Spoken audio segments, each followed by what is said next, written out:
लेकिन मैं आज भी नाहिद को चाहता हूं।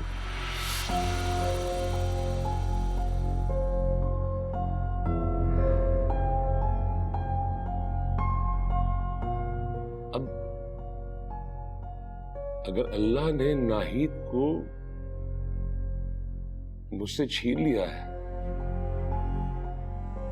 तो क्या मैं अल्लाह को इसका कसूरवार ठहराऊं?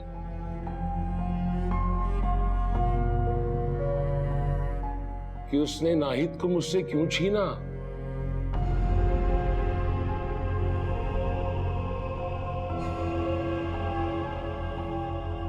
देखें जमीला, एक चाहत हमारी होती है और एक अल्लाह की।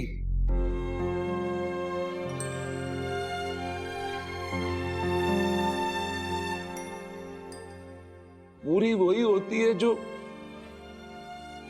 अल्लाह की चाहत होती है।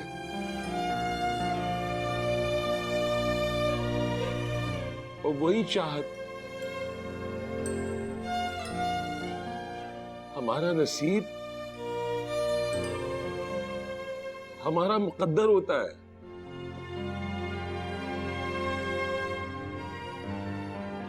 और ये मुकद्दर जब चाहता है, जहां चाहता है,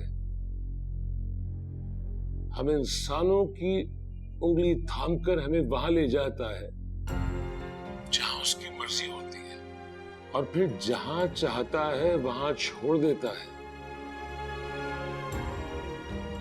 चाहे वो मंजिल हो या रास्ता।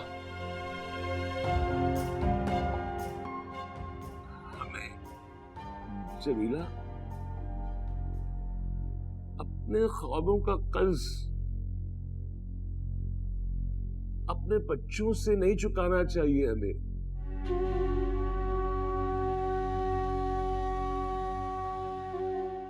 आप सुन रही है ना कि मैं क्या कह रहा हूं आपसे?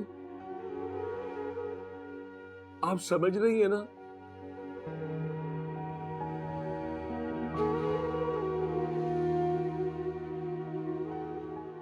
दरखास्त है, एक इल्तिजा है।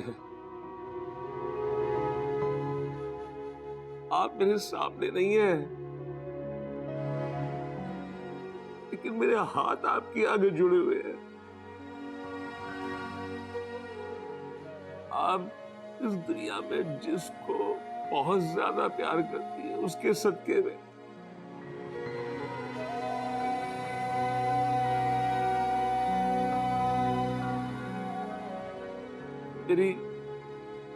मेरे जासिम से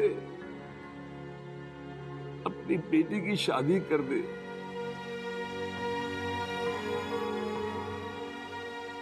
मेरे बस में कुछ भी नहीं है।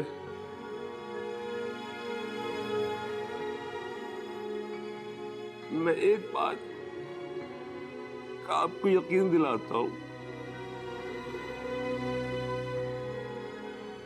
जासिम मेरी तरह नहीं है।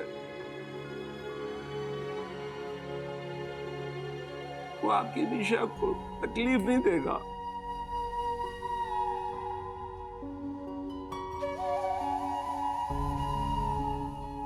देखे जमीला, मेरे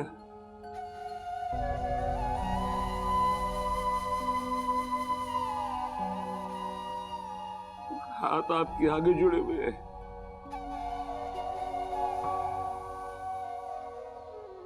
ईशा की शादी जासिम से करके निशा की शक्ल में मुझे एक बेटी दे दे।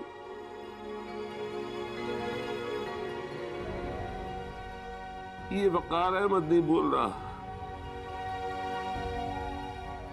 एक बेबस बाप बात कर रहा है आपसे।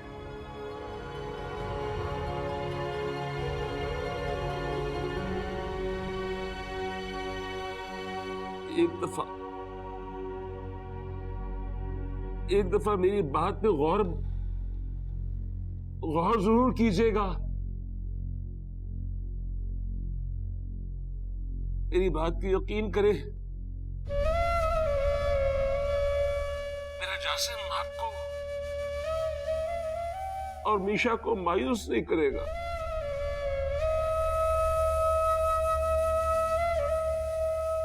अल्लाह हाफिज।